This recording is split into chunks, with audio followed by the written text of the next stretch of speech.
Assalamualaikum warahmatullahi wabarakatuh. Perkenalkan, saya dari kelompok 4. Di sini saya akan memaparkan materi hasil diskusi dari kelompok 4 yang berjudul Orientasi, Training, dan Pengembangan, yang beranggotakan saya sendiri, Salsabila, NIM 2020410007, dengan teman saya yang bernama Retno Mianingrum, NIM 2020410022. Pengertian orientasi SDI. Orientasi adalah pengenalan dan adaptasi terhadap suatu situasi atau lingkungan. Dimaksud orientasi di sini adalah pengembangan dan pelatihan awal bagi para karyawan baru yang memberi mereka informasi perusahaan, pekerjaan, maupun kelompok kerja. Adapun materi organisasi yaitu 1. Profil organisasi, yang kedua peraturan dan kebijakan perusahaan, yang ketiga berbagai fasilitas yang mungkin dapat digunakan atau tidak boleh digunakan oleh karyawan, yang keempat pengenalan kondisi lingkungan kerja. Adapun tujuan orientasi, yang pertama untuk menutupi gap antara kecakapan pegawai dengan permintaan pekerjaan atau jabatan. Yang kedua, mengurangi waktu yang dibutuhkan untuk penyesuaian diri dengan pekerjaan yang dihadapi. Yang ketiga, meningkatkan prestasi kerja dalam pelaksanaan tugas sekarang. Yang keempat, membentuk sikap dan tingkah laku yang diharapkan dalam pelaksanaan tugas. Manfaat orientasi menurut Werther dan Davis tahun 1996 adalah 1. Mengurangi kecemasan karyawan. 2. Karyawan baru bisa mempelajari tugasnya dengan lebih baik. Yang ketiga, karyawan memiliki ekspektasi yang lebih realistis mengenai pekerjaannya. Yang keempat, mencegah pengaruh buruk dari rekan kerja atau atasan yang kurang mendukung. Yang kelima, karyawan baru menjadi lebih mandiri. Adapun tahapan orientasi yaitu perkenalan, penjelasan tujuan perusahaan, sosialisasi kebijakan, dan komunikasi, dan proses monitoring. 2. Pelatihan SDI. Pelatihan atau training merupakan proses pembelajaran yang melibatkan peroleh keahlian konsep, peraturan, atau sikap untuk meningkatkan kinerja tenaga kerja. Shimamura 2006-273. Menurut pasal 1 ayat 9 Undang-Undang Nomor 13 Tahun 2003, pelatihan kerja adalah keseluruhan kegiatan untuk memperoleh dan meningkatkan serta mengembangkan kompetensi kerja, produktivitas, disiplin, sikap, dan etos kerja pada tingkat keterampilan dan keahlian tertentu sesuai dengan jenjang dan kualifikasi jabatan dan pekerjaan. Adapun tujuan dan pelatihannya sebagai berikut. Yang satu, memperbaiki kinerja. Yang kedua, memutakhirkan keahlian para karyawan sejalan dengan kemajuan teknologi. Ketiga, mengurangi waktu belajar bagi karyawan baru supaya kompeten dalam pekerjaan. Keempat, membantu memecahkan masalah operasional. Yang kelima, mempersiapkan karyawan untuk promosi. Yang keenam, mengorientasikan karyawan terhadap organisasi. Yang ketujuh, memenuhi kebutuhan pertumbuhan pribadi dan meningkatkan kuantitas dan kualitas kerja. Analisis kebutuhan pelatihan. Secara umum, analisis kebutuhan pelatihan didefinisikan sebagai suatu proses pengumpulan data atau analisis data dalam rangka mendefinisikan, mengidentifikasikan bidang-bidang atau faktor-faktor apa saja yang ada dalam perusahaan dan perlu diingatkan atau diperbaiki agar kinerja pegawai produk perusahaan menjadi meningkat. Tujuan dari kegiatan ini adalah untuk memperoleh data akurat tentang apakah kebutuhan untuk menyelenggarakan pelatihan. Adapun tujuan dan analisis kebutuhan pelatihan diantaranya adalah: 1. Memastikan bahwa pelatihan merupakan salah satu solusi untuk memperbaiki atau meningkatkan kinerja pegawai dan produktivitas perusahaan.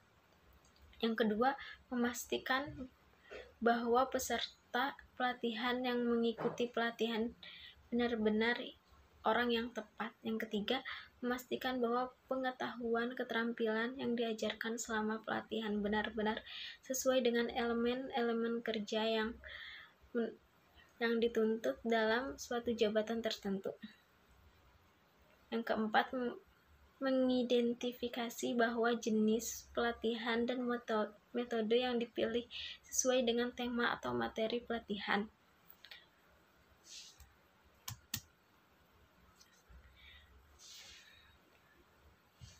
Berikutnya akan dibacakan oleh teman saya, Retna Mianingrum. 3. Pengembangan SDI. Pengertian pengembangan. Manajemen pengembangan atau development diartikan sebagai penyiapan individu untuk memikul tanggung jawab yang berbeda atau yang lebih tinggi dalam perusahaan, organisasi, lembaga atau instansi pendidikan. Pengembangan manajemen terdiri atas seluruh pengalaman pelatihan yang diberikan oleh organisasi yang menghasilkan peningkatan keterampilan dan pengetahuan yang diperlukan dalam posisi-posisi manajerial saat ini dan di masa mendatang. Beberapa manfaat strategis yang diperoleh dari pelatihan dan pengembangan yaitu: 1. Mencakup kepuasan karyawan. 2. Meningkatnya semangat. 3. Tingkat retensi yang lebih tinggi dan turnover atau pergantian yang lebih rendah. Tujuan pengembangan SDI: 1. Memperbaiki kinerja karyawan-karyawannya yang bekerja secara tidak memuaskan karena kekurangan keterampilan, merupakan calon utama pelatihan. 2. Memutakhirkan keahlian para karyawan sejalan dengan kemajuan teknologi. 3. Mengurangi waktu pembelajaran bagi karyawan baru agar kompeten dalam pekerjaan. 4. Membantu memecahkan masalah operasional. 5. Mempersiapkan karyawan untuk promosi. Satu cara untuk menarik, menahan, dan memotivasi karyawan adalah melalui program pengembangan karir yang sistematis. 4. Jenis pelatihan dan pengembangan menurut Shimamura 2006-278. Ada 5 jenis-jenis pelatihan yang dapat diselenggarakan yaitu: 1. Pelatihan keahlian atau skills training, merupakan pelatihan yang sering dijumpai dalam organisasi. 2. Pelatihan ulang atau retraining. 3. Pelatihan lintas fungsional. 4. Pelatihan tim. Dan 5. Pelatihan kreativitas. Metode pelatihan dan pengembangan. A. Metode on the job training. 1. Job instruction technique training. Program diberikan langsung di tempat pekerjaan di bawah instruksi seorang senior yang sudah berpengalaman. 2. Job rotation. Pelatihan dilakukan dengan cara memindahkan karyawan dari satu pekerjaan ke pekerjaan lain. Dengan ini, peserta program dapat mengetahui dan mengerti tugasnya masing-masing. 3. Apprenticeship. Di sini karyawan belajar dengan karyawan lain yang lebih berpengalaman. B. Off-the-job technique. 1. Lektur lebih menekankan kepada pemberian teori secara lisan dan diorganisasikan secara formal. Biasanya digunakan apabila jumlah peserta program banyak sehingga biaya relatif murah. 2. Video presentation.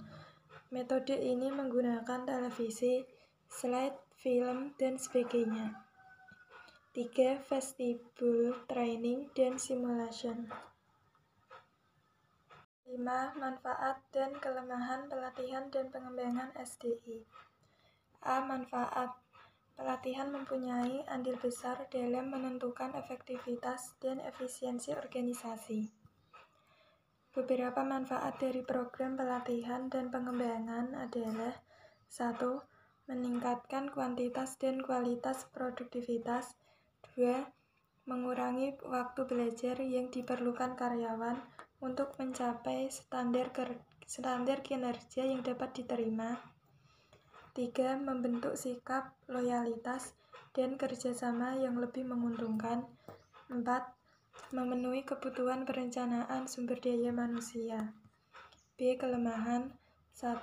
Pelatihan dan pengembangan dianggap sebagai obat untuk semua penyakit organisasional. 2. Partisipan tidak cukup termotivasi untuk memusatkan perhatian dan komitmen mereka. 3. Sebuah teknik dianggap dapat diterapkan di semua kelompok. Kinerja partisipan tidak dievaluasi begitu karyawan telah kembali ke pekerjaannya.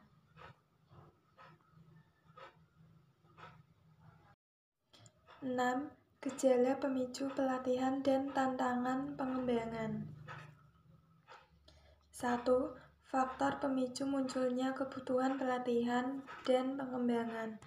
Ada 7 gejala utama dalam organisasi yang membutuhkan penanganan, yaitu low productivity, high absenteeism, high turnover, low employee morale, high grievance, strike, dan low profitability. 2. Hubungan faktor penyebab dan gejala organisasional. Ketujuh gejala dalam organisasi dapat disebabkan 3 faktor yang meliputi 1. Kegagalan dalam memotivasi karyawan. 2. Kegagalan organisasi dalam memberi sarana dan kesempatan yang tepat bagi karyawan dalam melaksanakan pekerjaannya. 3. Tantangan pengembangan SDI. A. Keusangan terjadi apabila seseorang karyawan tidak lagi mempunyai pengetahuan atau kemampuan untuk melaksanakan pekerjaan dengan efektif. Tanda-tanda keusangan yaitu sikap yang kurang tepat, prestasi yang menurun, atau prosedur kerja yang tertinggal zaman. B. Perubahan sosioteknis dan teknologi, misalnya penggunaan mesin-mesin otomatis. Baik, terima kasih dari kelompok kami. Wassalamualaikum warahmatullahi wabarakatuh.